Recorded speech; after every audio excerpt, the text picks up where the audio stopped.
Everything is fine. Your bills are paid. Nobody is sick. There's no emergency. Nothing is actually wrong. And yet, your body won't let you rest. Your mind keeps scanning for the next problem. You sit down to relax and immediately feel guilty, anxious, or just wrong. Like you're waiting for something bad to happen. Like calm itself is dangerous. You tell yourself to just relax. And somehow that makes it worse. If that's you, there's a reason your nervous system works this way. And it has nothing to do with being dramatic or weak or broken. Stay with me. Let me tell you about someone. Let's call him Marcus. Marcus is by any measure doing well. Good job, stable life, people who love him. Nothing is on fire. But Marcus cannot sit still. On weekends, when he has nothing to do, he feels a creeping unease he can't explain. He fills every hour with tasks, cleaning, planning, working ahead, not because he wants to, but because stillness feels unbearable, like he's forgetting something important, like something is about to go wrong, and he's the only one who hasn't noticed yet. When things are going particularly well, the anxiety gets worse, not better. A good week at work makes him think, this won't last. A peaceful evening makes him think, something bad is coming to balance this out. He can't enjoy the good because he's too busy bracing for what comes after it. And the worst part, he doesn't even know when this started. It just feels like how he's always been. Does any of that sound familiar? Here's what most people don't understand about this pattern. The inability to relax is not a character flaw. It's not laziness in reverse. It's not something you can fix by downloading a meditation app or taking a vacation. It is a nervous system that learned, at some point, that relaxing is not safe. Psychologists call this a state of chronic hypervigilance. Your nervous system is stuck in a low-level threat response, permanently scanning the environment for danger, even when there is none.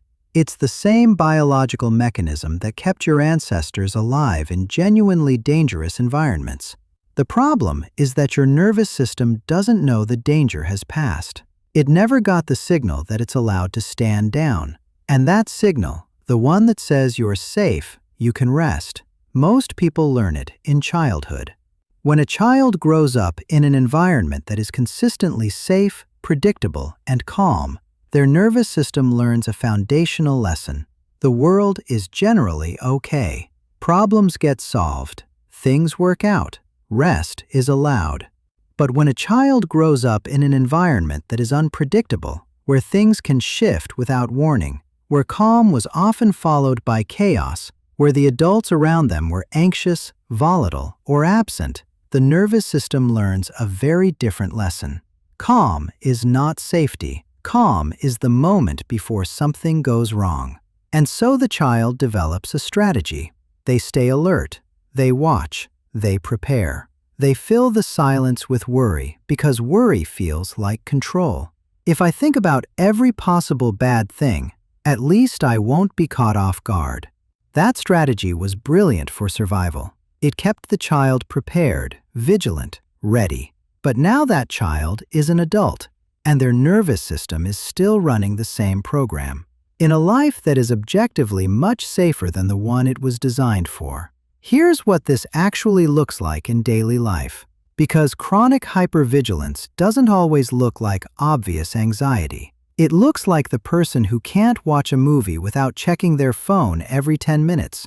Not because they're bored, but because stillness feels wrong. It looks like the person who lies in bed unable to sleep, running through tomorrow's scenarios, next week's problems, next year's worst cases, even though nothing is wrong right now. It looks like the person who, the moment one problem is solved, immediately finds the next one to worry about. Not because they're pessimistic, but because their nervous system requires a threat to monitor. It looks like the person who feels vaguely guilty during any moment of genuine rest, like they should be doing something, fixing something, preparing for something. And it looks like the person who, when things are going really well, feels the most anxious. Because somewhere their nervous system learned that good things don't last, and the better things are, the further they have to fall. There's a term for that last one. Psychologists call it anticipatory anxiety, the dread of losing something good before you've even fully received it.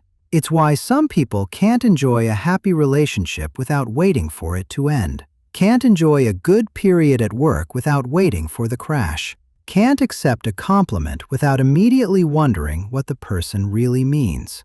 The nervous system is not experiencing the present moment. It's experiencing a memory of every time the present moment turned bad. And it's trying to protect you from that happening again. The tragedy is, in trying to protect you from future pain, it's preventing you from experiencing present joy. Now here's something important. Chronic hypervigilance is not the same as being a worrier or being anxious by nature. It is a learned response. And learned responses, with the right understanding, can be unlearned, not instantly, not easily, but genuinely. The first step is what researchers call nervous system education, simply understanding that what you're experiencing is a protective response, not a personality flaw. Your brain is not broken. It is doing exactly what it was trained to do. That reframe alone changes the relationship with the anxiety. Instead of fighting it, which usually amplifies it, you begin to observe it. You notice, my nervous system is scanning for threats right now. That's okay. There's no actual threat. I can let it scan without acting on it. The second shift is learning to distinguish between productive worry and protective noise. Productive worry asks, is there something real here that needs my attention? Protective noise is just your nervous system filling silence with threat, because silence itself feels dangerous. Most of what anxious people experience as worry is protective noise. It feels urgent, it feels real, but when you examine it, there's nothing there. No actual problem, just a nervous system that doesn't know how to be still. Learning to tell the difference is one of the most powerful things a chronically anxious person can do. The third shift is perhaps the slowest and the most important. It is accumulating evidence that calm is safe. Every time you sit with stillness, even briefly, even uncomfortably, and nothing bad happens, you are sending a small signal to your nervous system. A signal that says, we tried resting, we survived, it was okay. That signal doesn't change everything immediately, but repeated over time, it begins to rewrite the old lesson. Slowly replacing calm is the moment before something goes wrong with something your nervous system has never fully believed before. Calm is just calm, and you are allowed to be here. Here's the twist I want you to sit with after this video ends. The vigilance that exhausts you, the scanning, the preparing, the inability to stop, it wasn't a flaw you were born with. It was a gift you gave yourself when you needed it, a way of staying safe in an environment that required it. You don't need to hate that part of you. You don't need to fight it or shame it or try to eliminate it. You just need to let it know, slowly, gently, repeatedly, that the danger has passed, that the world it was built for no longer exists, that it has done its job extraordinarily well, and that it is finally, after all this time, allowed to rest. If this video described someone you know, someone who can never quite settle, who always seems to be bracing for something, send it to them quietly. Sometimes the most exhausted people are the ones who most need someone to say, I see how hard you've been working. You can put it down now. Take care of yourself. I'll see you in the next one.